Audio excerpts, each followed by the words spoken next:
tensions, right? Make it simplistic, but when it becomes simplistic, that's like this. Now, another the question is that, well, what do you use it for? Later on, we'll go into that. We could not see the value, so what? If we have a very good theory of change, a good model. I think the lady raised first, and then please later on. Yes. Yeah, I think it's very interesting to see this logic that was written there. But it comes to my mind that sometimes we have something like concepts that become cliches. And it sounds very good to say, oh, let's make poor people to participate in formal economy. And that sounds very good. But in fact, maybe it doesn't have any impact really in poverty. In reality. In reality, in some places. So what I'm trying to say is that maybe a good theory of change is based on a good knowledge of the actual What is happening on the ground? That's what you are saying. Because many times, and it's very common in many projects to have these cliches. And I said, yeah. Or another thing that I have seen is the population access to natural resources and things like that.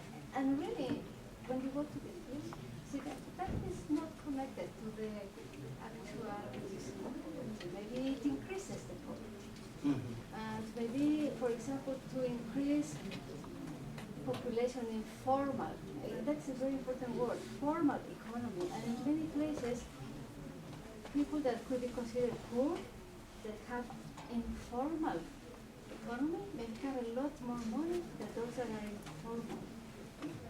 In the formal. Yeah, even informal and formal. Mm-hmm. People who are in the formal economy, they are employees, Mm-hmm. are poorer But than this, those yeah. that are informal. The thing is that they are not registered, so the country will say, oh, we have that many people that are unemployed, but indeed they are.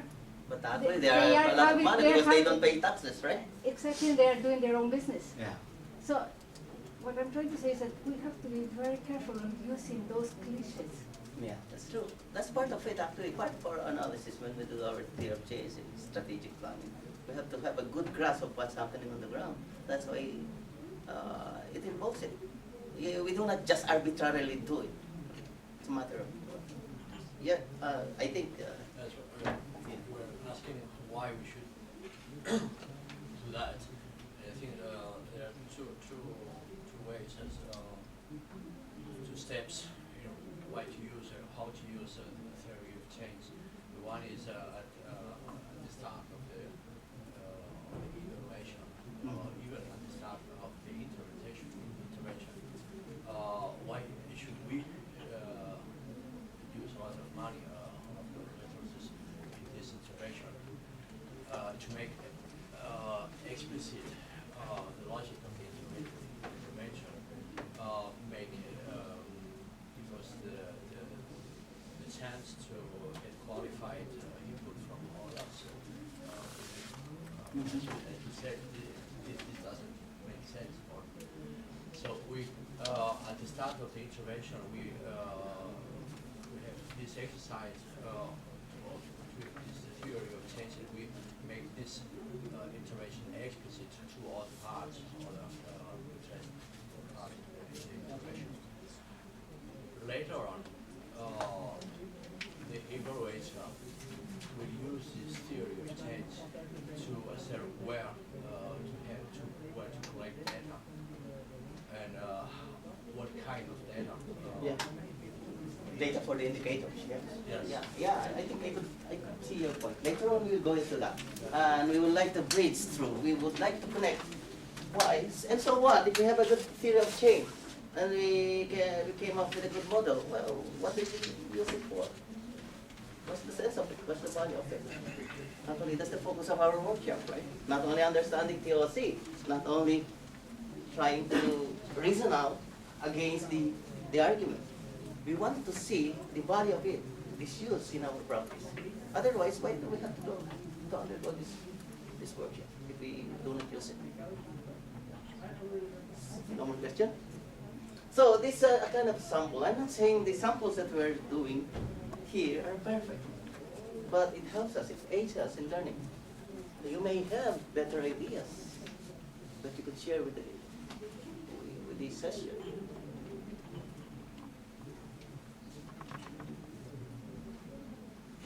This is from Ray and Linda. Actually, I just changed this. I borrowed it from the RR program. It's vertical, right? A while ago you have, they say, one. A while ago you this one is probably ToC, the way it's model, the model is being done. In terms of formatting, this one is something like that. Very easy, very simple. Just for pedagogic, siguro, maybe, pedagogic purpose only. You have the inputs, go into the impact. Now, if you still remember the illustration of Columbia Space Shuttle a while ago, you have the path, right? I'm still nervous, look.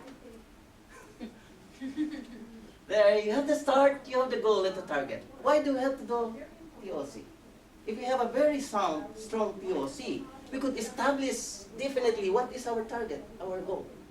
But remember, when we express our goal in our vision and mission goal, that may not be the exact expression of our result. It's just like when you are doing a PhD in your research thesis dissertation, the problem or the phenomenon, the intellectual puzzle, the problem there may not be the problem of your research. Do you agree with me? The problem of overpopulation may not be the problem of your research, but you're dealing with the overpopulation in your thesis. Just like the goal expressed in our strategic planning, you derive your outcome expression or results expression, which is the target, from that goal. So when we establish this, we know the start, and we could bridge through, we know the fact. How if the space shuttle does not know, based on the program, there is a gap here? It may not reach the target, the moon. It's just like the theory of change. If it's foul or lousy, it's not sound, arbitrary, we may.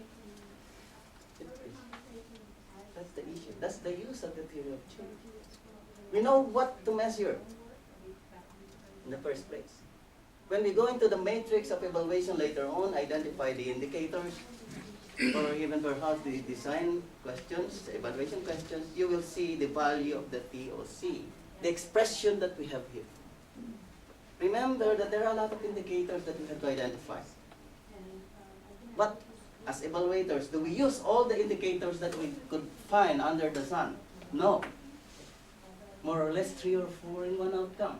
So the strength of your outcome here would do very, very big influence or bearing in your evaluation. So if you have arbitrary articulation here, your indicators, your process of evaluation will be affected. Meaning, you have the target, there is a gap. Yes, Mohammed, please. Yeah, but sorry for the wisdom, Linda, for this.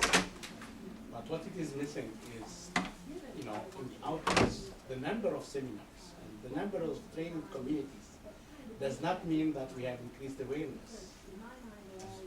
Because it depends on the quality. Yeah, it's only a pedagogic example, right? Yeah, because we could still improve that. But yes, of course. But just to show that there are some elements in the outputs which are mostly physical. There are some qualitative measures to ensure the quality of outputs. Yeah, that's true. To how many shelters have you constructed, for example? How many dams, how many trees you have planted? That could be some of the outputs. These are only examples of the outputs. But what we want to see is the strength of the logic. Do we have a strong logic? I agree with Muhammad. That's a very nice observation. Maybe they could still refine, right? This is example. No, but this kind of program, if applied in Japan, is different if applied in Haiti or in Madagascar right. Or. That's why modern context, right? You're right. Yes, because the disaster, rehabilitation or recovery programs are depending so much on the context that we need to ensure that the right really training and safety measures that can be really adapted to your Yes. system. That's true. Before I go to you, madam, actually, I'm inclined to relate it to another debate that's going on in our field. Is high-level debate on validity, the Campbellian framework of validity. Are you familiar with it? About evidence, the validity of evidence. There's a higher discussion in it. Many people, of course, many people who espouse this Campbellian. So they look at validity. How do we identify or see validity? It could be internal, it could be external, right? External validity. Internal validity is what happens to the project and then the validity inside. The external is how does it fit to the future project. So, talking about what you mentioned a while ago, okay, you have the context. The reason why we are doing this, we want to learn from it. Is it really learning? Could we apply it really in future projects? If you look at the context, we could very well say, all projects are unique. There's only a small amount maybe of the learning that could apply in other projects. Because all projects are of different contexts, persons, settings, treatment, and many others. But still, we use that in our field, right? A lot of debates. We go to that validity alone, the Campbellian validity that we inherit from the medical field. Yes, ma'am, you have a question?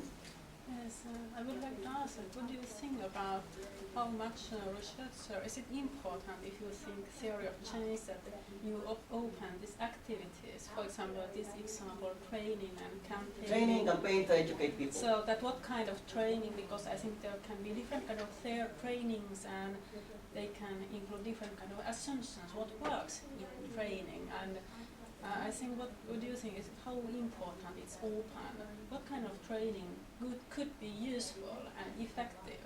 Yeah, that's part of it. Remember that we are trying to establish a model of the phenomenon here. As simple as this, training. Would it lead to this output? If we do campaign of trainings, what output could we get? Behind this would be your question. What kind of training is this? And that's part of it. We cannot put everything in the model actually. Otherwise it would explode. Yeah, I could see your point. But please take note of the logic. If there is a logic here. Activities include doing training. What would be the output of the training? The training held or seminar held. Now when you go to the indicator, how many are done or were done in this month? Next month, and so on, you could increase it and so on. And then when you go to the outcome, does it raise the awareness of the people through the training? You could measure that, right? Quantitatively and qualitatively. Now, would this awareness contribute to the sustained level of safety? That's another issue. That's another issue. Would it hold? The logic, would it hold? That's the theory of change strength that we are looking into. There might be some other outcomes that would bridge through. Now remember, we are just presenting it as a kind of a simple illustration. You could do very well when you go into that theory of change derivation and modeling of it. Yes? Can I complicate a little bit? Yeah, please.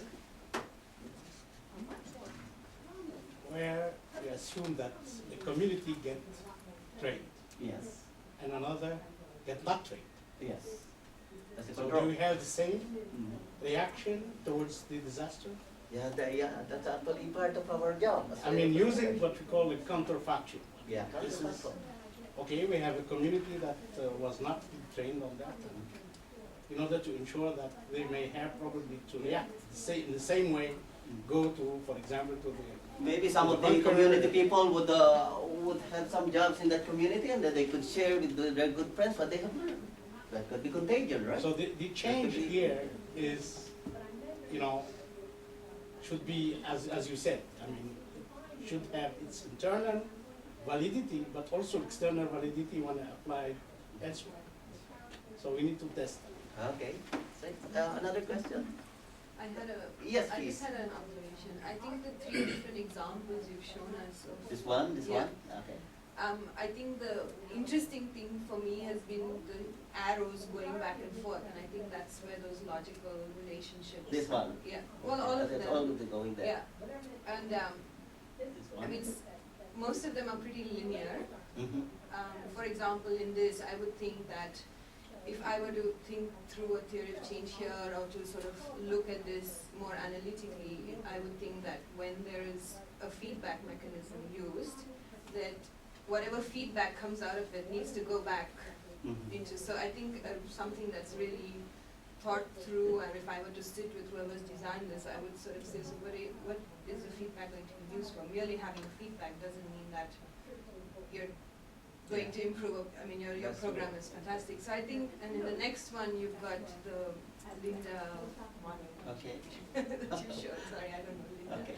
But so I think here it's interesting that you've got arrows going both ways, and I was trying to understand if what they're trying to say is that there is a circular relationship, Okay, or that this one, right? yeah, or that if you're doing a concurrent looking at this, then you know, because the theory of change is constantly changing, evolving, and adapting to the kinds of effects that we see, or the types of activities, or how complicated it gets, or if people come, don't come. I mean, so I was trying to see if this is actually trying to capture some of that, because that to me is where we actually begin to discuss theory of change rather than just in these categories. I mean, the categories are there in so many different ways of explaining, but the strength of the theory of change is that we're trying to understand those relationships. Yeah, the See that relationship, they're the not strength of the logic in between the causal pathway.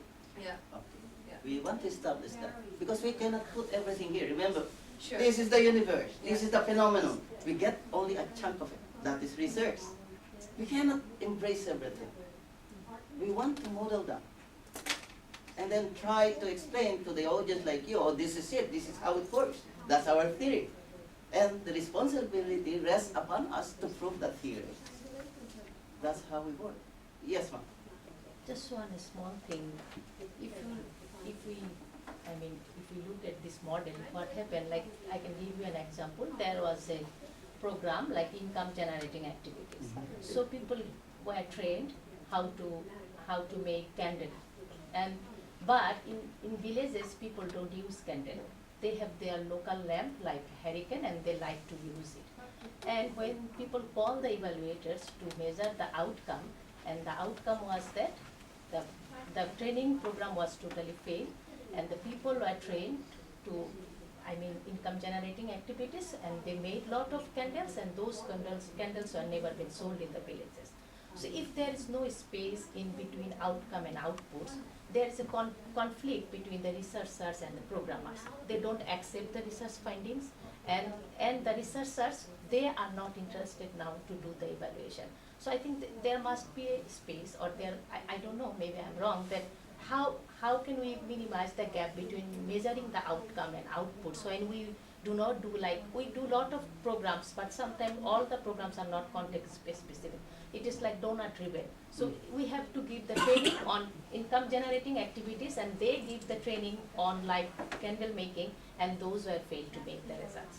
And I mean, the theory of change or the logic model, whatever you say, sometimes these are the things, they are really, there is a big gap to measure these type of things. Yeah, that's right. That's true. And then you see the donor-driven thing is another issue, but we cannot answer it this time.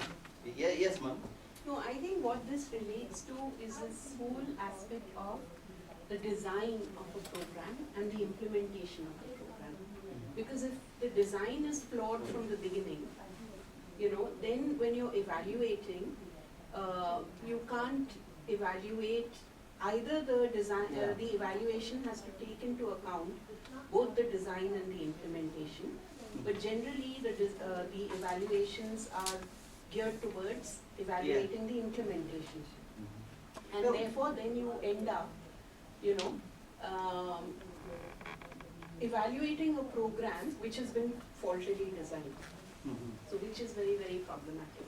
The other thing that I wanted to say in this whole theory of change, in the earlier slide that you had, was where in the theory of change is there space to question some of the given paradigms. You know, for instance, that whole aspect of the formal economy and the informal economy. There are a whole lot of presumptions in the conceptualizing of a program, or of, you know, for that example of that formal getting people into the Yeah, formal. could we use that as an example and say we are here? So- Could you give an example of that paradigm that you could question? You know, this whole aspect of the concepts on which the program is based. For instance, I'll take an example from the health sector. There is this assumption that all deliveries in the institutions, you know, if deliveries increase in institutions, maternal mortality rate will come down. Now, I think that's a faulty assumption, because the assumption is that all the deliveries in institutions are going to be of very high quality. And if they're not of that high quality, you know, maternal mortality rate will not come down. So what I'm saying is, in the theory of change, in the entire discussion, where is the space to question some of the basic premises and basic definitions and basic concepts, assumptions? I have to say, you cannot put everything in this model, the theory of change, because the theory of change encompasses it. When you use it in our evaluation management of project, there are some segments in there that you could bring in your question. For example, the implementation. The reason why we are measuring effectiveness is we look at the implementation. Right? If the theory of change logically is very strong, there's a part there that would give you the indicator whether it is being implemented according to the norm. That's it. We cannot say, okay, behind this there is the implementation. It's within the process. But that's still keeping within Yeah. predefined Yeah. framework of the project. But then conceptually, if you open it up, I mean, part of evaluation is to open up that project frame and to question. I mean, if we're doing theory of change, it's to really question those assumptions. I'm going to give you an example. I did a conceptualization of this project. The interconnection between North and South Rail in Asia. Okay. The goal of this is to uplift the economic well-being of the people around the area of North and South Rail. Okay. The output would be, of course, the building of the rails per kilometers and so on. Okay. Now, one of the outcomes or results is the existence or the increased effectiveness of the transportation system, right? So how do you go about checking that? You have the transport system of the rail built. Is it according to the standard, international and local standard? You check that, right? Now, is it really very competent, excellent, fast way of transportation? You have a way of doing that during the implementation. You look, you check the breakdowns, the glitches, the delay of the train, accidents. That's it. But what matters is there a good theory of change? Just like the project a while ago, you have the target, you have the Space Shuttle Columbia. If this is lacking in terms of the formula and the measurement of the NASA here, that would take. So it's an issue of the logical coherence of the pathway identified, not arbitrary. For example, here, numbers of seminars, and then we put here this sustained level. There's no logical coherence. Yes. Yeah, I'm trying to, it's good you mentioned the issue of the context. It plays a very key factor. Because in my context, for example, putting a water source in a particular community may be at an impact level. Because now here at a water source may appear to be like at a lower level. Now we are trying to reduce the distances. These women used to walk 20 kilometers to collect water.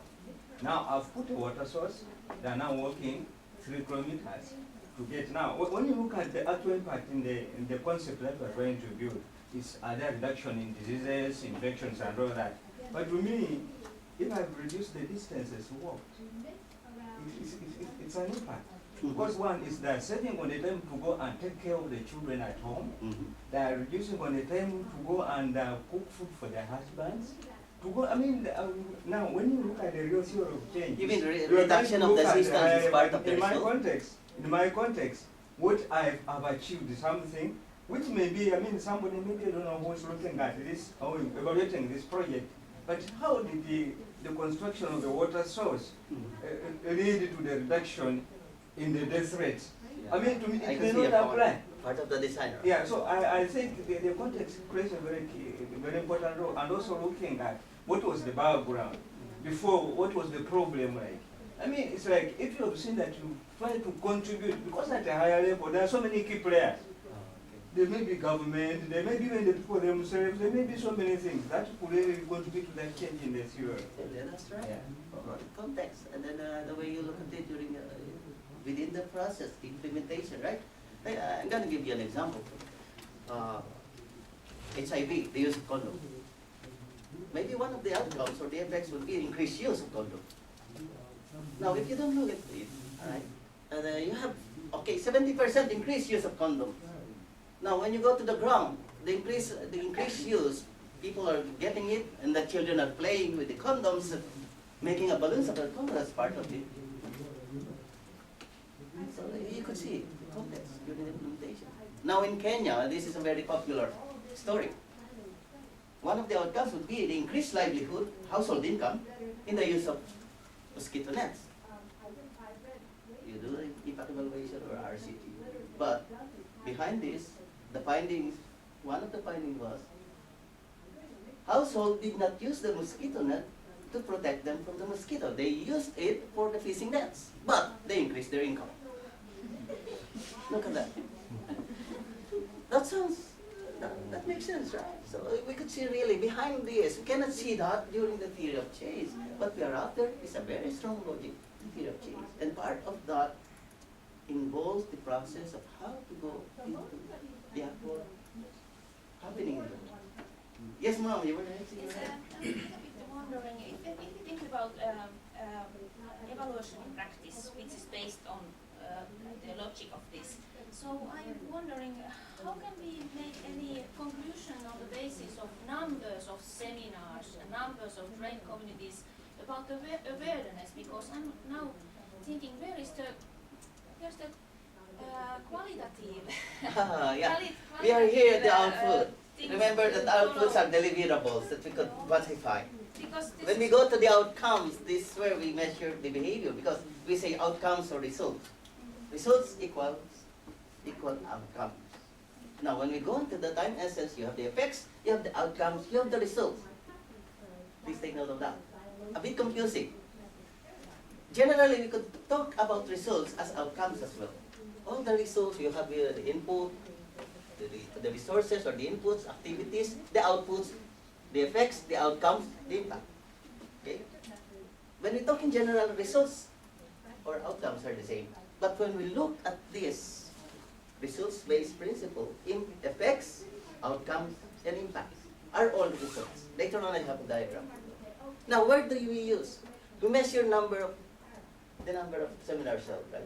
Now, we measured the awareness, increase level of awareness. They were not aware before. Maybe 10% increase of awareness. We could do that through research, if there are seminars. Yes, but somehow I think that those, for example, the quality of process, quality of training process, for example, education and so on, it is outputs. Also, we should also ask, how did you feel that here? Is this Okay, I can see it now. Or something like that. We can't say anything about Yeah. awareness if you don't look It's at a matter of design. Yes. We have to go into the design, the evaluation question. Yes, I think Yeah. We cannot put it here in the model. Because this is for me, this is quite difficult to understand this Yeah. this model separately with the evaluation framework and evaluation questions. That's why I'm. Okay. Where are they now? Those evaluation questions and who put them? How far are we? And Let say- me see. Let me see. How far are we from the? Let me see. Very far. Let me see. There. Okay. Yes. That's the pathway. Let's see that our theory of change going to this is clear. Now NASA would not put in their model what to measure and how to measure and why and so on. You cannot put that in a model, but within the process when you do it, there are a lot of things happening behind. And that's there. So when you do your evaluation questions, please take note. There are a lot of typologies. There are classifications of questions. It could be descriptive question. It could be normative question. It could be cause and effect question. Implementation questions. Performance questions. For example, let's go there.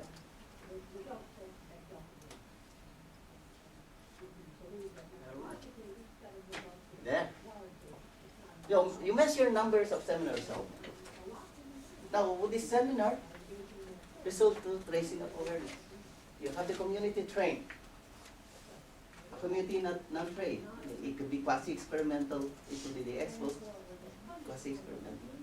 Okay, Muhammad told us a while ago, maybe even if they were not trained, the community, maybe their awareness would be. There must be something into that, and that's part of the evaluation.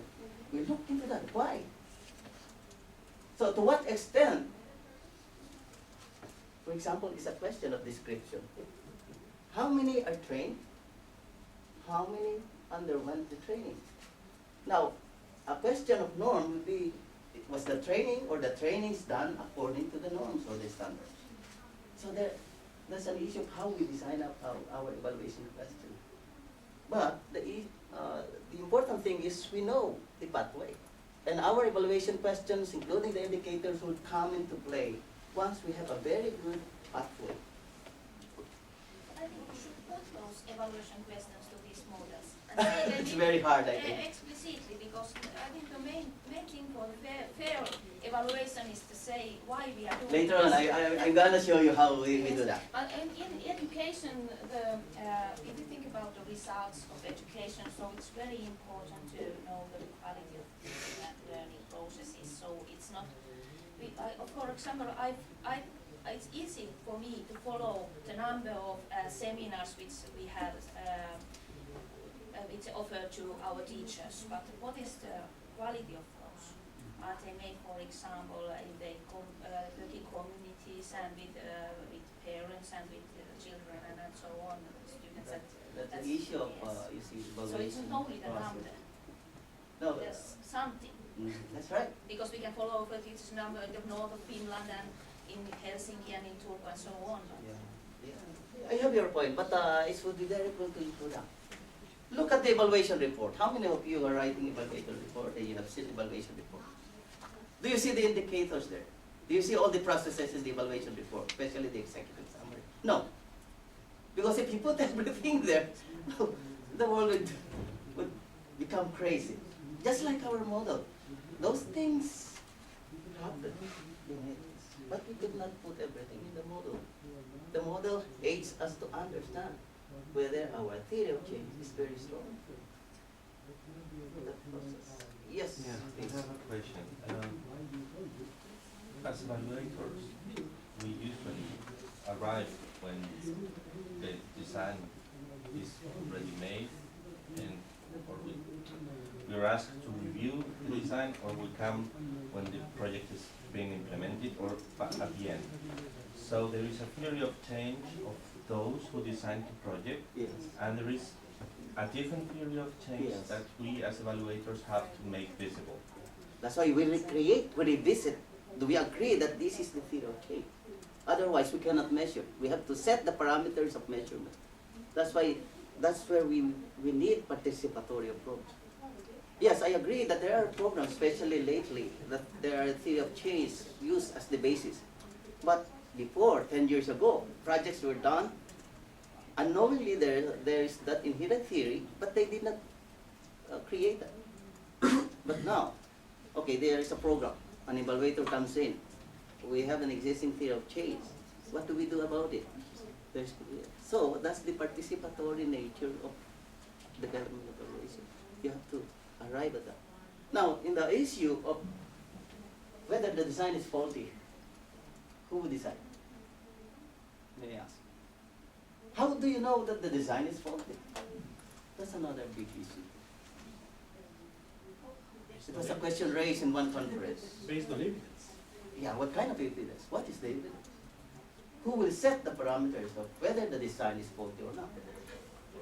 But I think we've already seen some examples here. I mean, Yeah. if you design, talking about health, if you think that if you are going to do this, I mean, if you Yeah. raise awareness in young people about the use of condom, you will reduce the number of, and that's the theory of change. That's what the people who Yeah. designed it thought, that you have some way, and finally, and then the evaluators arrive, and they see that in that context, people are, even if their awareness is high, they are not using the condoms because they are expensive, they are not available, they don't like it, it's against their religion, whatever.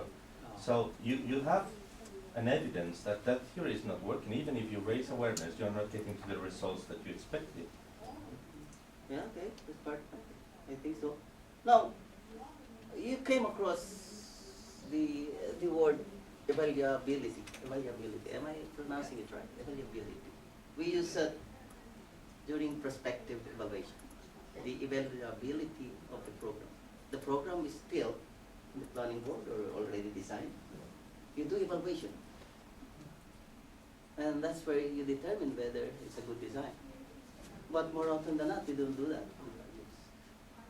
You have the prospective evaluation, you have the formative, the project is going on, and then you have the summative evaluation. Could be an impact after that. Although impact is done also during the formative, right? So there are a lot of things, something like that. Prospective evaluation is more on the feasibility or evaluability. Could it be evaluated according to the parameters of resource-based management? What are the ingredients that should be done? During the strategic planning, what did they do?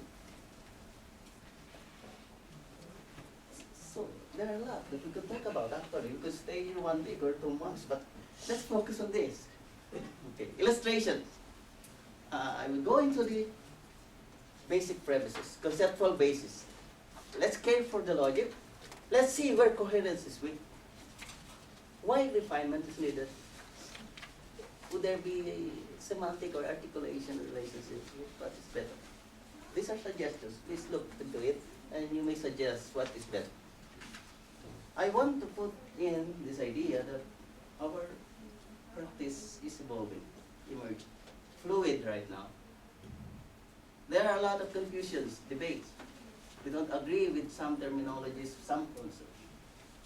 There are those migrating into the area, results-based M&E coming from traditional monitoring evaluation practice and adopting the principle, and you can see the hybrid practice even in evaluation report. But now, there is confusion. We have to have a healthy communication among practitioners, stakeholders in M&E, evaluation capacity development, and we have to reach that level perhaps that we have a common language, especially this theory of change, results, outcomes, effects, outputs. Output, should it be under results when we talk about results-based M&E? What's the difference? Why? And then, if we have this, we arrive at this level, although ideal, we could come to that level of one line of thought, unified line of thinking, and perhaps that would help integration in what we do. Please take note. The integration. Question. There, I have inputs, impacts. There are practices right now, many organizations, that they still consider outputs as part of the results. To me, I don't agree. If we use the results-based principle. Why? Are outputs results? Yes. But results also include consequences, upshots, offshoots, and outputs, and many subsequent so and so. But, yes, they are results. But in the ToC concept of RBM&E doctrine, we call it doctrine, that's our, tenets, doctrine. Would the results include outputs? I don't believe so. It would confuse us later on during the design and identification of indicator. Because we have these premises. Results-based management, that's reproduced outcome-based management. Results-oriented versus output-oriented. We have to do away with this if we include output. Outcomes, results are what give real benefits, cannot be bought. These are, the outcomes are the ones that give benefits. If we only focus on the outputs, we are just making ourselves appear busy according to the practice. We just spend money, and then we deliver the school and so on after that. Budgets to outputs, money to outcomes. These are the main principles we follow in results-based management, monitoring evaluation. Okay. Example. Are men humans? Of course, the ladies would easily answer that. Are men humans? We agree, of course. We are humans. Yes, sir, we are humans, right? Men are humans. But humans include men, women, boys, girls, wives, parents, grandmas, grandchildren, and many other things, including your driver, including your maid, including your finance officer. All are humans. But then again, if I were to talk about humans of the feminine gender, would I include men? Of course not. Just like there must be some kind of boundaries, common language that we agree on. Maintain your bias, maintain your mindset, but keep an open mind. This puts order in the chaos that we are in now. If you do it. Because we talk about results, and the definition of the results would be the change of behavior, attitude, change of the situation, and the existence of enabling environment. Outputs are deliverables. Here, the examples, actual examples that I found out in 2010. I presented this in San Antonio, Texas. Logical framework applied to ex-post evaluation of a program. I didn't put the actual program, not to put it up. Goal, contribute and increase in the facilitation and safety of expansion, so very complicated. This is how even now they are doing the program, very complicated. Improve the quality of, that's a project purpose. Contribute and increase. Look, outputs, rating schools will be constructed. How do you feel about the expression? It's more of activities, right? And in the future sense. Inputs, implementation of works, procurement of equipment, consulting services. Very far, right? If you are the one, this is actually ADV, sir, from AFDV, it's an ADV work. Evaluation work in ADV. But you could find it. You could just surmise that evaluation practitioners then migrated into results-based management and then apply the practice but not necessarily following the principle in reality. Actually, I come across many people during conferences, people that I knew in the past, showing to me or results-based M&E specialists. But actually, it came from only a small part of the practice. No problem with that. But the issue is it would complicate matters. It does not talk well of the practice of how it is applied. Another one. It's about environment. Look at the output. Air pollution from mobile sources mitigated. Do you agree that this is an output? Fuel quality improved. It comes to me like an outcome. Right? Traffic congestion reduced. Outcomes, certification process for energy efficient commercial buildings, reduce cost of power generation, a viable EES to industry. Air sector appropriately legislated. Look at this, value-laden. Appropriately. Retrofit of buildings, I'll put here in LG1 project. 13 million, energy efficient lighting program, super ESCO, certification scheme. These are all. Now, I want to zero in on the articulation. Another one, output. This is another project, multi-million dollars, $100 million project. Identification of essential adjustment to administrative, so on and so forth. Strengthen partnership among agencies, an output. very easily you could identify the gap in the outcomes, effects, outputs, articulation, which would not help. Right? Later on, when we move on to the matrix of evaluation, very technically used, you will see why. Because remember, we cannot put all the indicators. There must be no duplication of indicators for outcome and output. But if we have it, it would complicate the matter. It would be very hard to identify even the indicators.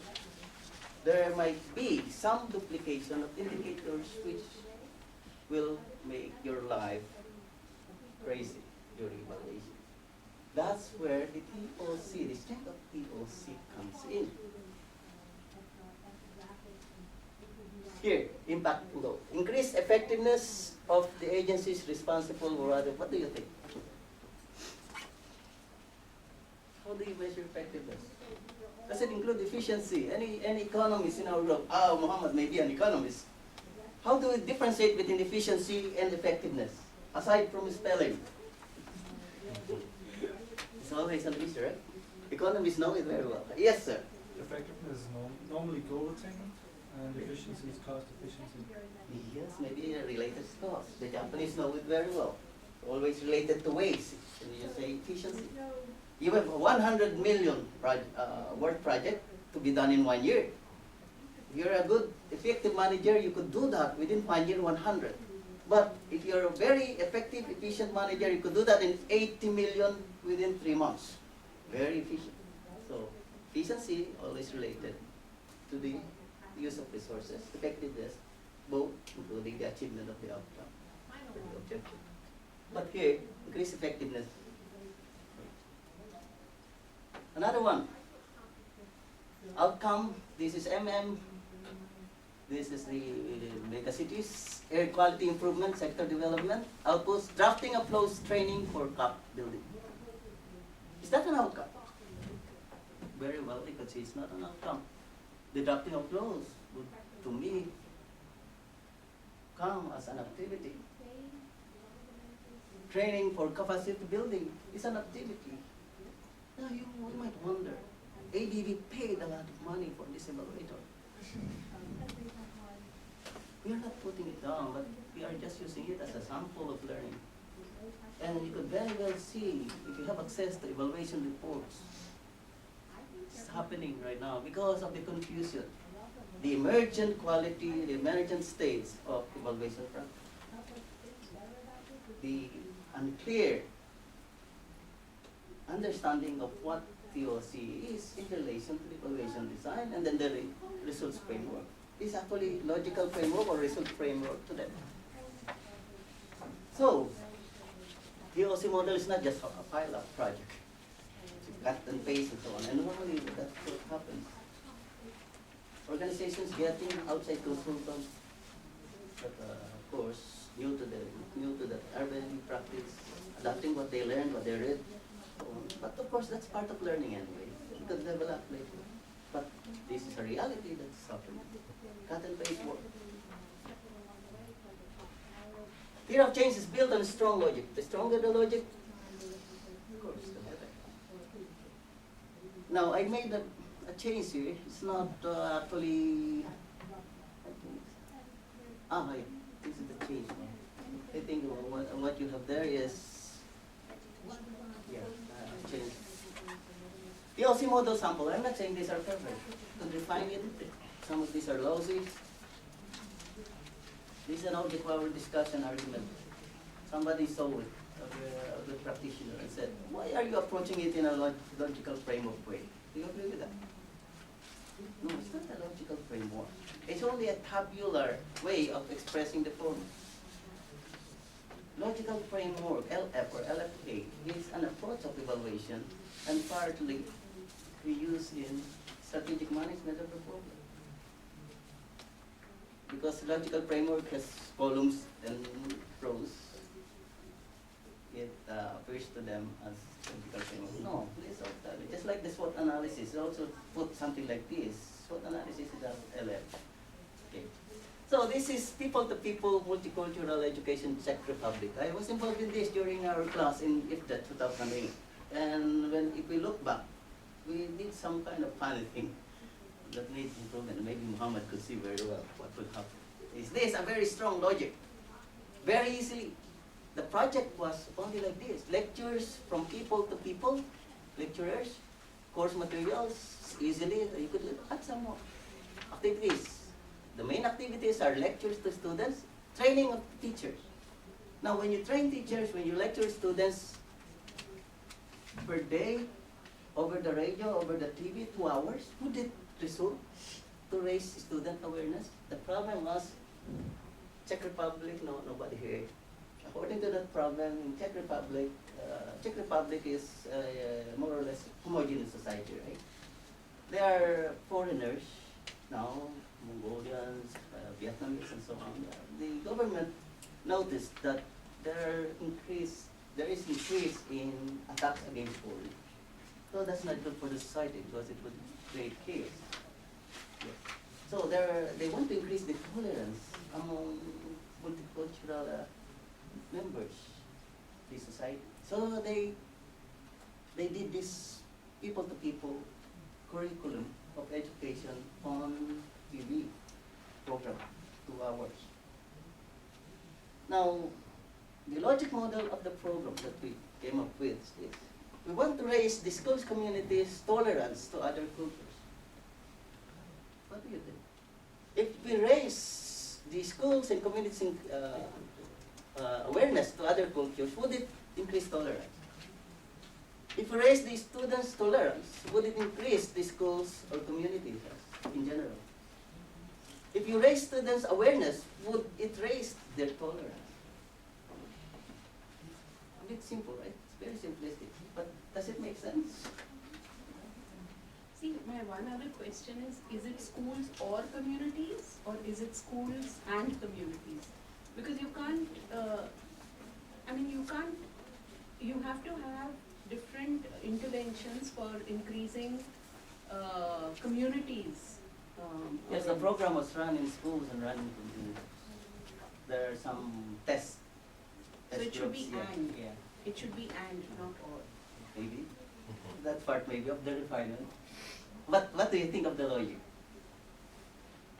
Does it jump so much far away from the first leg of the outcome? There must be some kind of refinement based on your observation, right? But what we are seeing is, if you train students about this multicultural thing, would it raise awareness of students? You cannot deny that. You cannot deny that. Welcome, Mark. Yeah, sorry to disturb you. Yeah, we have sit there. Welcome, Miss Omo. Okay, just let me Former try president to of find out. IOCE. Yeah, I'll find out the student. Okay, if we raise awareness, would it raise tolerance? I'm aware that it's not good for the society to really bias or deal badly with these people. Would I raise tolerance when I am with some other cultures? Well, of course, this is a very complicated thing. This is sociology, behavior. But what we are looking at it is on the surface. If we undergo training, we undergo this, would it raise our tolerance? You cannot deny, so we could raise our tolerance. That's But I think I think what you said about attitudes and beliefs, I think that becomes relevant. I mean, just awareness doesn't lead to increased tolerance, and I think there are steps. Yeah, there must be There's steps along the way. interventions. There must be steps. What kind of step would that be? Maybe you could put in here. Yeah. I think this whole thing of putting just awareness there, you're equating awareness with attitudes. Yeah. Yeah. You know, I mean, I awareness does not. have equal- an illustration. Actually, that's another discussion. And the issue of sustainability of the program. That's the bedrock of sustainability, right? That's why we include behavior. And you're familiar with COP, right? This is the bedrock of sustainability. Sometimes we say it KASP. Some would say KASBP. But, you know, in all programs intervention, there are three main ingredients actually that we have to integrate, look into. the software, the knowledge, the information and everything, your bits and so on, information. The hardware, the school, the roads and everything. But if you forget the other where, what is that? There must be discontinuity, non-sustainable. The main important aspect of integration. That's the human where. Software, hardware. But human where. You change the attitude. If you change the attitude, you gain knowledge, gain awareness, change the attitude. You develop skill. If they do not practice it with the right values, nothing will happen. Regardless of how good your program is. That's why it involves people always. And we measure that. Look, for example, risk reduction, disaster risk reduction. We have a very good program. But if the people would not care on how they throw away their garbage, even if they are trained about this, your program will go into waste. That's why it's a very, very important thing. All the hardware, software, humanware, and then hardware. KASP. That's why the results are out. And here, raise student awareness. Of course, we don't know. That's why that's our theory. If we raise awareness, we would raise tolerance. That's our theory that we have to show. There are a lot of things that will go into this. But remember that we're trying to build up a strong logic. You could still improve it. Now, when we go to the evaluation of this, how much do you have resources to spend for the evaluation? Let's say we put 100 outcomes in between, and you identify 3 or 4 indicators. Would you be willing to spend everything, hundreds of billions of pesos or dollars for this? That's the issue. We cannot put everything. You identify so many outcomes here, whereas in theory, it will do it to that. Identify 10 outcomes times 4 indicators, 40 outcomes. You conduct survey, you conduct census, you conduct everything. How much do you spend? Let's be pragmatic. That's the technical aspect of it. That's why. That's the value of theory of change. If we have a very strong logic from the goal, come to this.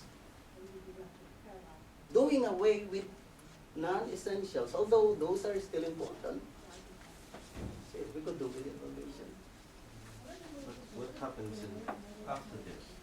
You conduct your evaluation and you get to the conclusion that tolerance hasn't been raised. You could check that. Then you have to look. You have cause and effect questions. You have to look into the implementation, to do different methods of research to establish that.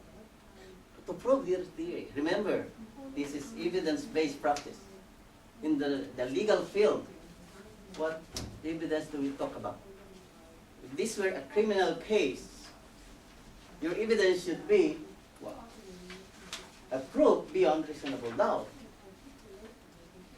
It behoves upon you as the lawyer or the party that shows the evidence. But how strong is my evidence? Does it reach the level of proof beyond reasonable doubt? If it were a civil or legal, civil case, substantial or even ponderance of evidence would be enough. It may not be a direct witness evidence, but remember this is our theory. We're the ones who present it. It behooves upon us, relies on our shoulder to prove based on the evidence that we have. So we do questions, descriptive, normative, or even cause and effect. Remember, you could do it only in 2 months or 3 months, and who said 1 day or... That's the complication of evaluation. Yes, in this logic model, we hope that the designers have also looked for alternatives. yes. Because it's not probably always true that seminars or training, etc., lead to more tolerance. Yes. There are other ways. There are other ways. There are other theory of change that we Yes. can look into. So we hope that the designers of the program have, you know, tested other alternatives, Pilot testing it. pilot testing, before coming, you know, with this program, which may, as the colleague said, may not probably see the tolerance, you know, increasing. We can have evidence of that. Yeah. Maybe part of the question here in the cause and effect. Okay. Do program managers believe that there is a change in the attitude of the trainees, for example? Or could it be attributed to the program? Those type of questions. And you look into case studies and so on. It involves money, resources to do evaluation. Yes, sir. I went to another conference, an EES conference with Franz Löw, and he argued that actually social scientists sometimes need to go beyond social science or to psychology, for example, and look into articles written, because as we say in Danish, there's no smoke without a fire, right? So this assumption of awareness, bringing tolerance about, comes from something, you know, it's out there. We have a notion, we have an assumption. And usually some psychologist somewhere has written an article that it has proved in one setting, of course, that this is the case. So you can bring about that article and, you know, build your argumentation on that ground. And then it might not hold in reality because there are tons of factors and financial crisis coming in and everything, but that's the way of going about it maybe. That's right. You see, causality is another issue that we could deal with, but that we don't have time. Causality is a very difficult thing, attribution. What we do in evaluation, right? And normally in RCT and some other practices, who are statisticians and economists, econometrics, regression, for example, establish the link, relationship among variables, for example. But that does not show causality. You cannot prove causality.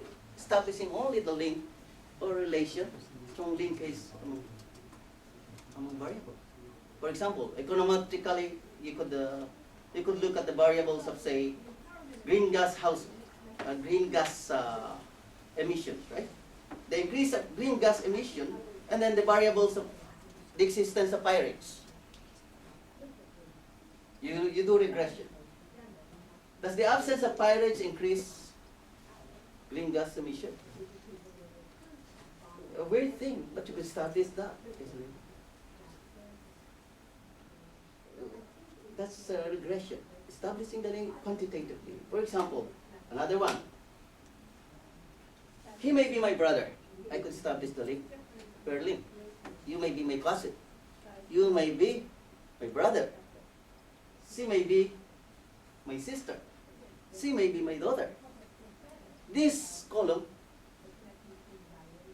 may be my father.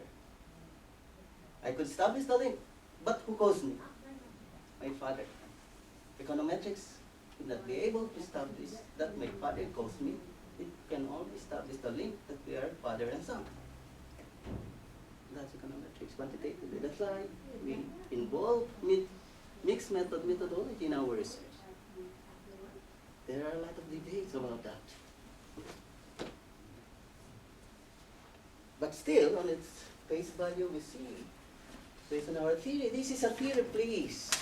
This is a theory that we want to prove or show our evidence based on the research that we do.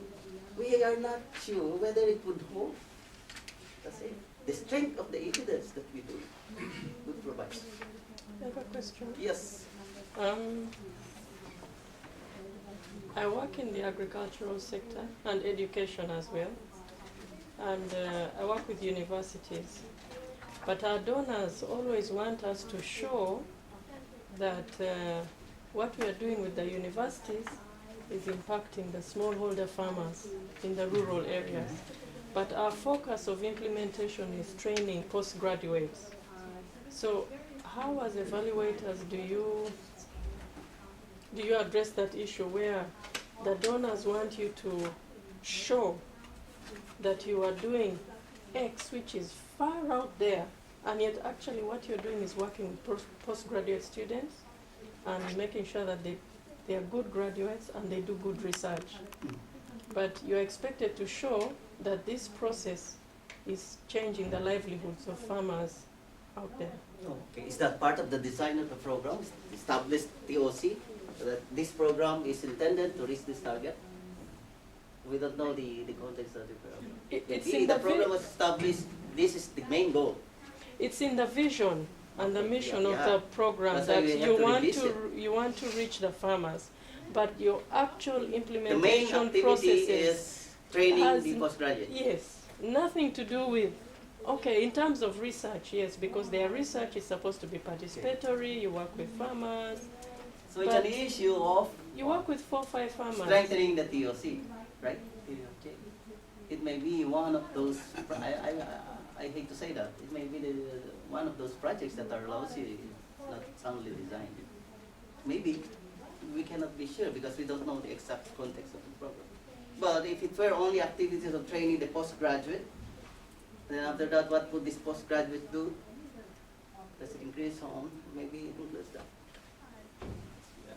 I'm also imagining there could be some interventions where the TO may not apply. For example, there's an emergency somewhere, and you want to give food. You have given food, so how do you apply it to it? And after giving it, maybe they are like in an internally displaced camp. You are giving the food, then after 2 months they go out. And so, Very difficult. so I think there could be some interventions where Some other intervention. Yeah, It may not be it this may not intervention, apply. right? Or maybe also looking at what she's suggesting. Yeah, we were given to give students, 20 students, but after 3 months, they are going back to there where maybe others come from Kenya and from Tanzania. That's why, that's the issue of the ToC, identifying the theory of change. I remember, still remember, last April in Rome, the NONI meeting, during the plenary, the iPad people presenting, the FAO people. They're doing evaluation of these treaties, covenants with countries in physics. Okay. So the question that I raised, it seems that they were confused. What are you evaluating, these treaties or iPad?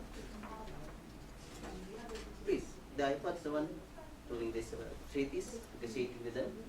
Are you evaluating the performance of the treaty or the so the question that I raise is there something like transmissibility of attribution? What the agreements accomplish is an accomplishment of iPad? Would that think so? So it's very hard, right? Theory of change. We have to look into that. Another one. In the Biennial Conference last January, I think Penny Hawkins, right, practical, and one keynote speaker talked about the observed progress of a number of countries in Africa, economically, socio-economically. And then there is an observation that evaluation practice is also progressive. So look, an issue of you change me, I change you. So I raise the question, okay, based on your understanding, observation, there is this development in the socio-economic well-being of many countries. And you can see development as well, progress in evaluation associations, evaluation practice. Which do you think? Is this the one that influenced the development of the evaluation practice, or the evaluation practice affected these countries, that's why they developed? Okay, right? Maybe Muhammad was there when I raised the question. So it's an issue, right? You change me, I change you. Which is which? You change. Because you see, African and even Asian countries, they develop. At the same time, in parallel, evaluation practice develops, evaluation association develops. Which is which? Is this the one affecting that, or this the one affecting that? So the issue there is that we live by the principle I mentioned, that if something does not work, stop it.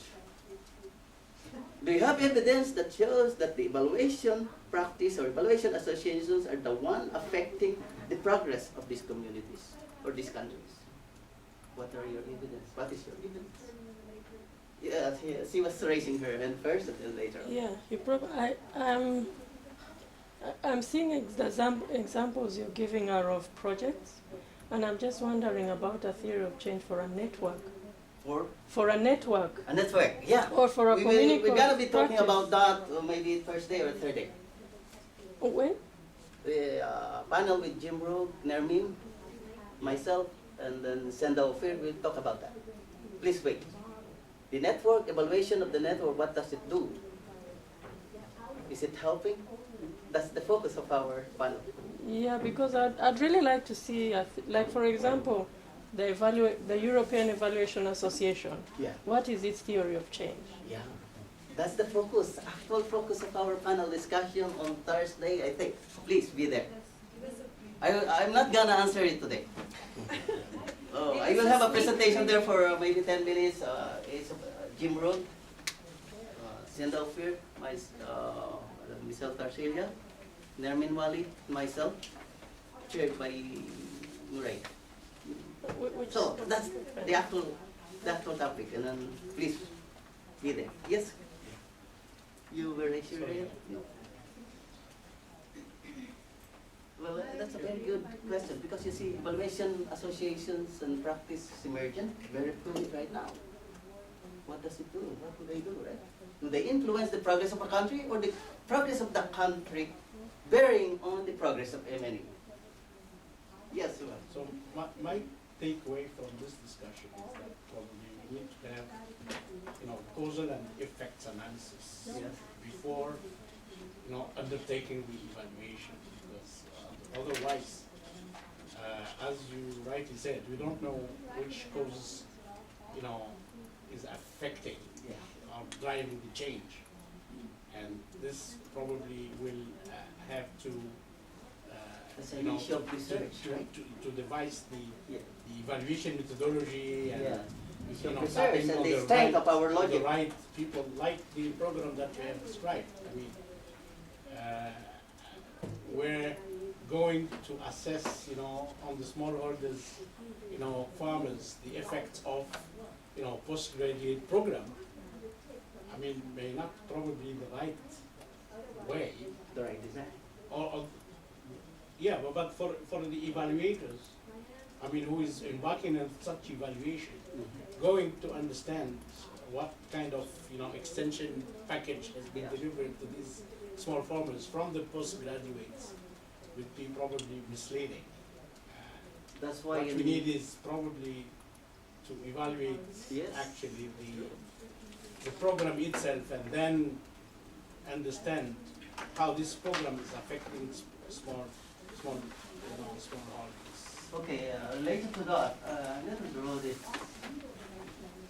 We claim in development evaluation, isn't it?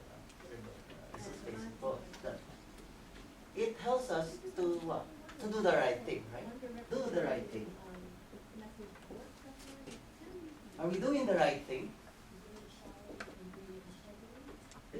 Are we doing the thing right?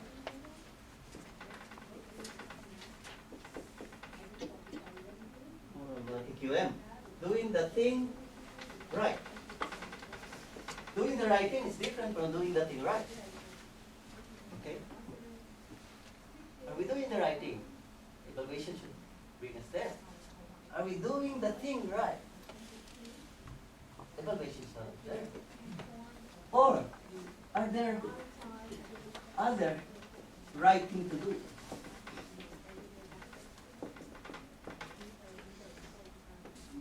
Maybe there's another program that's better. This program may not be sound, it might be good. And results based on that claim. Should we?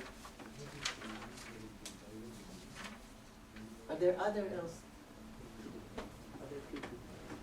See, instead of this. Afghanistan, EVAL program. Please look at how low is the model within trial. Please, the same? Okay, improve well-being of women and girls in Afghanistan. Very broad, right? Very broad. But I want you to look at how the theory holds. If there is something that we could improve, please raise your hand. These are the inputs: financial, trainings, own training programs already available. Training on gender, knowledge sharing, administering one-to-one technical support to households. That's Afghanistan, very difficult. Gender. So the outputs, 1, 2, 3. Please take note of the expression. Trainings, activities program. Outputs, training programs held. Very easily held, administered. Why is it like that? Very easy. You don't want to make your model very complicated, a lot of compound sentences. You train, you do training activities, output will be the training program held. What does it lead us to? When you do the indicator and the question, you could measure quantitatively how many trainings were held,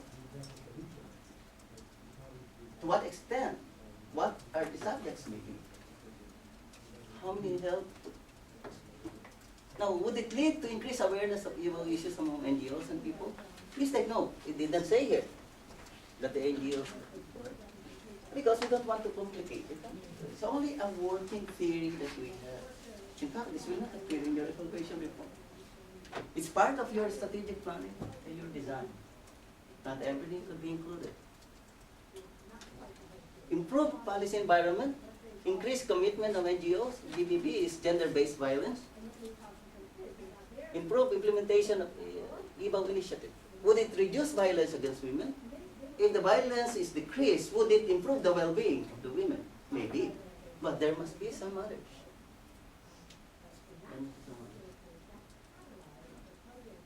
Very simple, but to some extent it makes sense. There are some gaps, right? Mohammed has an idea. Not conclusive. Not conclusive, that's right. Because it is a theory. Any idea how to strengthen this? There are some points that you could strengthen, yes. I think the training programs help is more an activity rather than output. I would say numbers of people trained, for example, as an output. That would be you're going to the measure already. Number of, that's why it's in past tense. This is in the training program. That's why you have echoes. It's a big precedent. It's only a sample. Training programs held would be you could quantify or classify what kind of training later on when you do the research already. There's only a matter of kind of pedagogy example. When you do a number, you are already expressing the indicator. And you are locked. What I mean, okay. Training, number of training programs held. Your indicator is all that. But when you do the research, you could classify what kind of trainings. Who were the communities involved, right? You do the research. But if you do the number, you are locked already. Yes, ma'am. I just want to say that, this training programs held, number of training programs held, is in itself again something which doesn't tell us too much. Yes. Either you should say percentage of training programs which were planned to be held were held. Yeah, that's true. But we cannot show it here. It should be the evaluation process. You have to set target. There are so many things that would come in. The targets. You have the baseline. But here, this is the theory of the model. I agree with you that should be included. Later on, I'm going to show you. But yes, sir. Yeah. If we want to put the emphasis on the results, and as we are seeing, results are usually multi-causal, and we do not usually have enough information. When the time of the evaluation comes, and we want to make these links between the results and the outputs, how do we make, you can have positive results that are related to your outputs, and you can have positive results that are not related, or even you can have negative results, even if your program was good. Yeah, that's true. And it was, your program may have positive results, but when you look at the general population, the results that you see are negative. For example, you have this kind of project, but I don't know the amount of people taking part, it depends, but at the same time, there is a critical situation in the country. So let's say you are contributing to reduce violence in a small percentage, but at the same time, there are other factors that are contributing to violence. So if you cannot know how much you have contributed, when you look at the country as a whole, violence against women has increased. But maybe your program is working well. So how can you? Yeah, that's a good point actually. It's a very broad. That's the premise I put into it. It would be more of the national, right? It's only demonstrating. You could actually specify here what region, maybe that particular region, community. And most of your questions are relating to the issue of research. Yeah. How would you say that this is this that did that? Issue of research. What samples? That's another issue. Do we use survey? What kind of methodologies do we use? Which is better? Survey, interview, case study, qualitative perspective, or quantitative? There are a lot more in our life, more than this. But just to add to what you said, I think especially when we're dealing with violence, it's a very critical thing. I mean, because the increase can mean many things, and I think it's not just about quantitative or qualitative, but it's about bringing a particular approach, and that is informed by that. The theory of change is really sound in understanding the issue. I mean, you can have increased reporting, you can have backlash. There are several reasons, and these are all indicators that the program is working. But the result may be that actually violence against women has gone up. I mean, that might be the way we interpret the result, but then the actual That's the point I wanted to process drive is home. something else. So. There are a lot of indicators, but you don't have the luxury of putting all the indicators. That's an issue of design, You confidence. have to have very specific criteria. That's why, for what you do. if you have a very loose, unsound pathway, Yeah. that would affect your indicators. That's the point that we could get, why we strengthen the logic.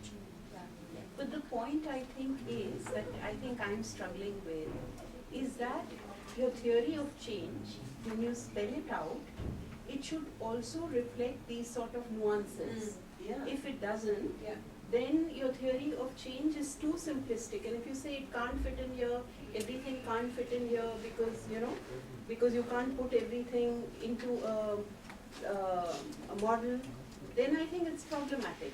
Because if the nuances cannot be put somewhere, then I think it's... Granting that that's a valid question, granted.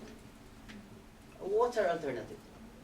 Could we put all the nuances, and I say 1,000 nuances, could we put it up in model? It's not about 1,000 nuances, it's Or about... one nuance per word? I mean, Yes, sir. Yeah, I think I'd still go for the more high level, or certainly that's what we do. That's okay. For me, I think this looks fine. You can understand the logic behind it. You could map your indicators against it.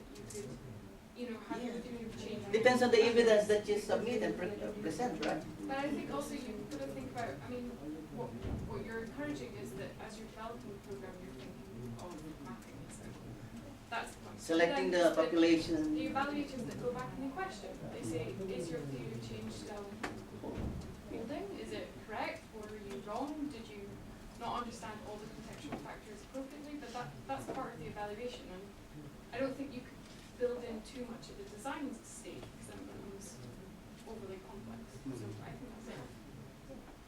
Yes.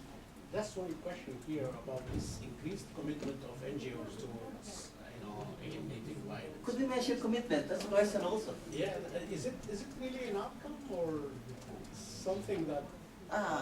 Actually, Because what do you think? Increased commitment, could that be an outcome? Your commitment, could it be measured?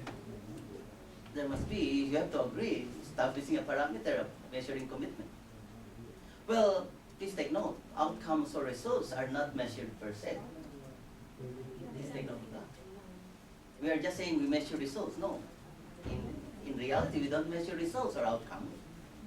We only measure the indicator, the manifestation of the outcome.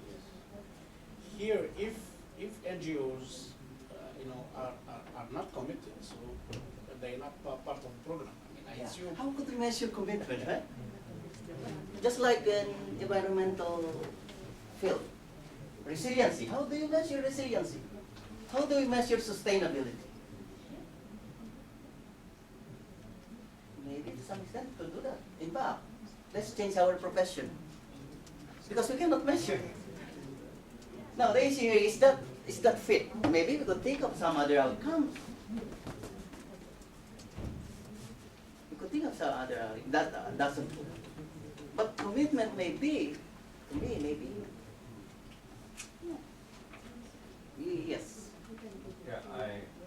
interesting looking at the issues like commitment and the scale. It may also be important to see at the policy level. Policy level, yeah. Because we know the people who are affected are the women. But the mindsets of the people who are like the government are also, yes. But if the minds of the government are staying to the level that they are implementing the policy, I think that's a level where we are seeing the issue of commitment coming in. Because the government is committed, because there's no way we can be able to have an impact on the ground if the policymakers themselves. It always boils down to that. That's why you see my suggestion to these donor agencies. Always corruption, big political will are the issues, right? Why we don't progress in evaluation and transparency. So kiddingly, I mentioned this to the UN. Why don't you face the problems squarely? Make a direct program focusing on these policymakers, the politicians. Sequester them maybe in 2 months, including their families, give them money, and then, but these senators, these presidents will be here in this room receiving training in, funny, but because of that.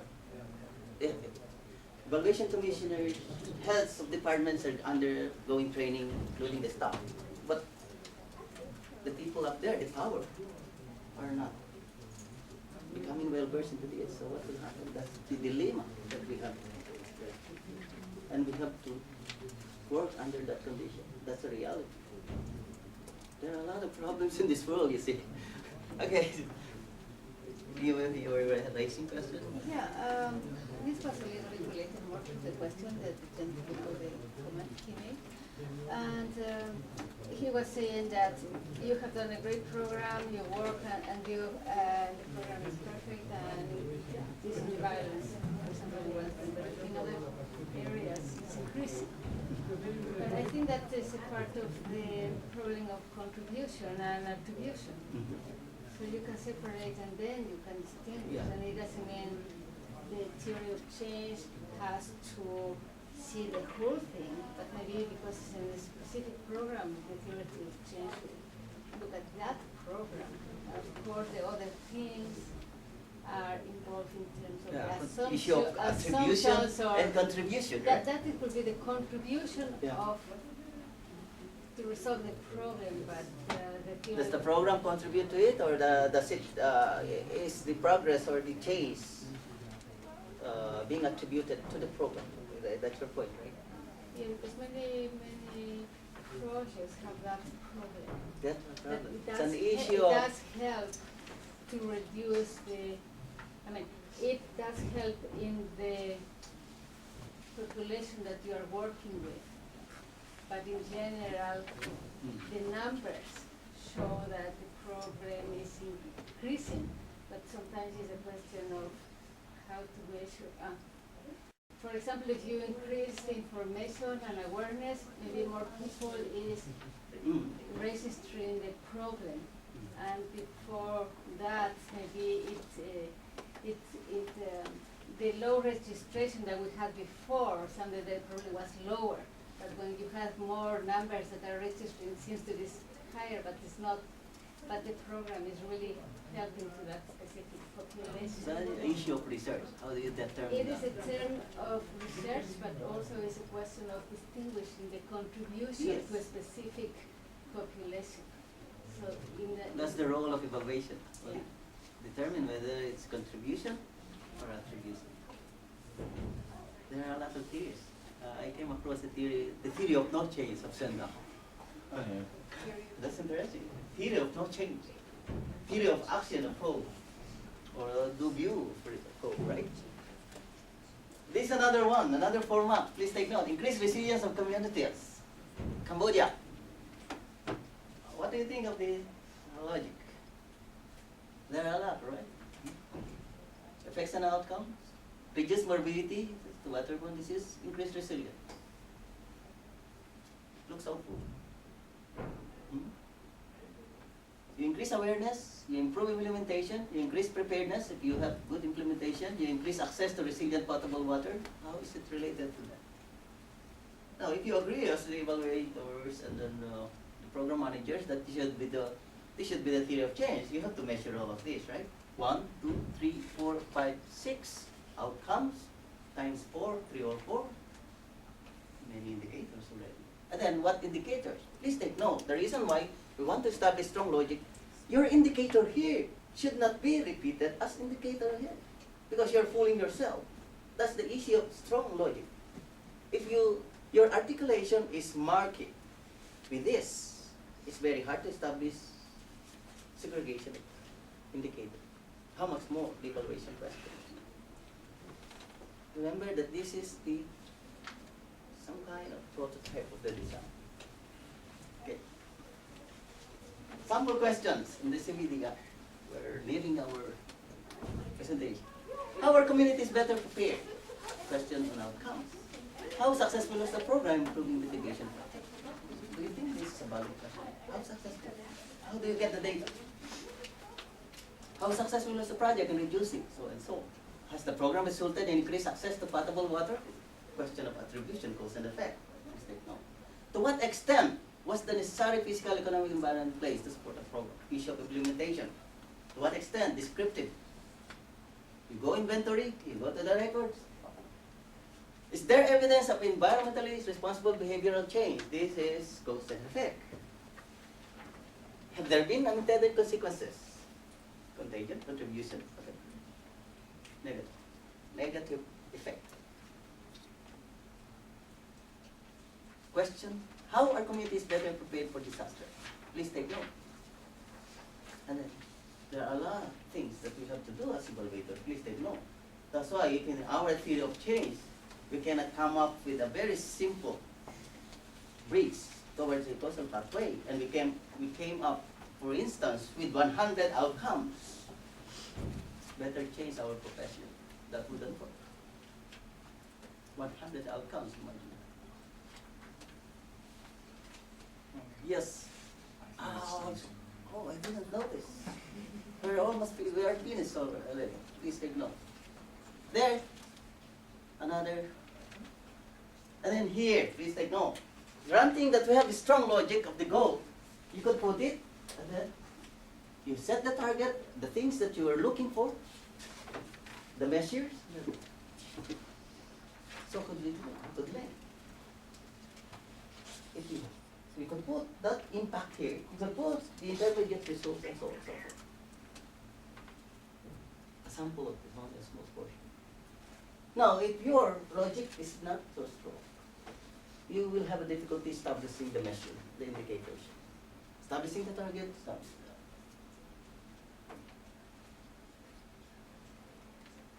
You could still extend this, extend. Putting some more. The cost maybe. This is the matrix that we could formulate. We could innovate. We could always innovate. So, question of design. Would it work? Now I decided to put here because I borrowed a lot of graphs and so on. Don't worry, you could use it in your lecture, in your presentation. You could use the slides. And you are allowed to do that based on this variable. Because you see the Columbia Space Shuttle, and then I wrote to those people who put it in the Flickr because I didn't know that there is this. You just attribute and that's it. You could do away with plagiarism because you attribute it. You don't have to write. References, then merci beaucoup. Cool, right? You didn't ask the toughest question. It's complex. It's not actually linear. How do you answer that? Later on, maybe during the workshop. The phenomenon is actually a complex reality. It's not a linear. But why do we use theory of change, which to some extent is linear?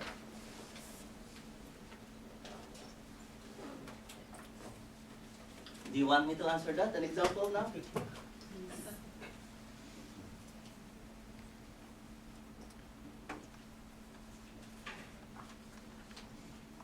You will come across many of these arguments actually.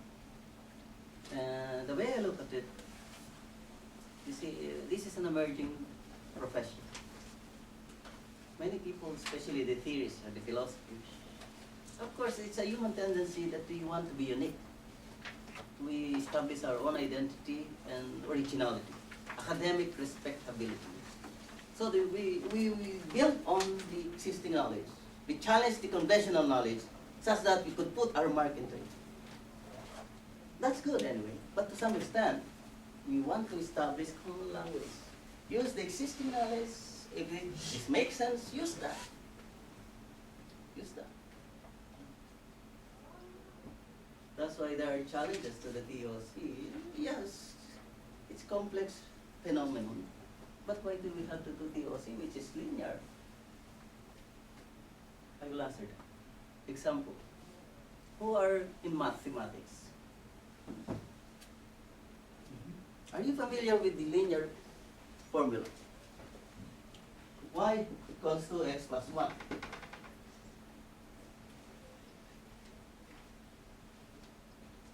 That's linear.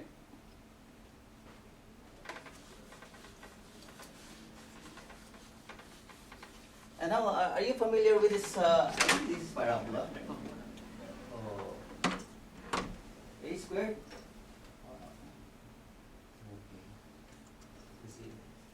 A b squared plus c squared, square root. Okay, if you draw this formula, linear formula, you have only y, then you have only x. So the moment that x is multiplied by 2, you add 1, that means your x 2, y would be 3, right? Such that you will have a linear formula. Now, if you do this, of course you have this a, I don't know if I'm doing it right. You have the x, you have the y, and you have the point 3D. You have the measure here, the p.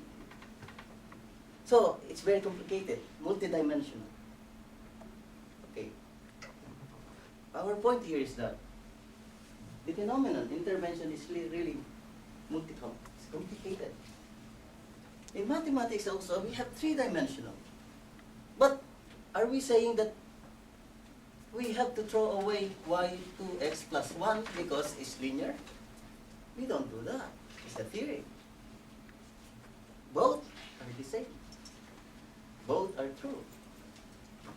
So the theory of change also has an aspect or dimension of unilinear. And that's the thing that we look into. It's very hard. Still, maybe Muhammad later on after this could formulate his own theory of change encompassing multilinearity of the phenomenon. But up to this moment, nobody has that. Actually, I'm trying to think of that, but still very little. Still, I'm still at the unilinear form. Y equals to x plus 1. We don't throw away that. But the reality is there are different dimensions, right? Okay, thank you. So we will have our workshop. Maybe we could talk about the mechanics later. I think you could read that. Maybe you could focus on your organization's theory of change. Maybe you could experiment on what format. Maybe another table would do a different program. You could talk among yourselves. And later on, after 1 hour, maybe we could present. We spend more time in brainstorming, maybe. And let's see how we could establish a very logical, strong logic theory of change. Would that be okay? And what time are we, Henry? 2 o'clock. A little bit later because we break late, so 2:15. 2 o'clock, and then we're gonna finish at 4 o'clock.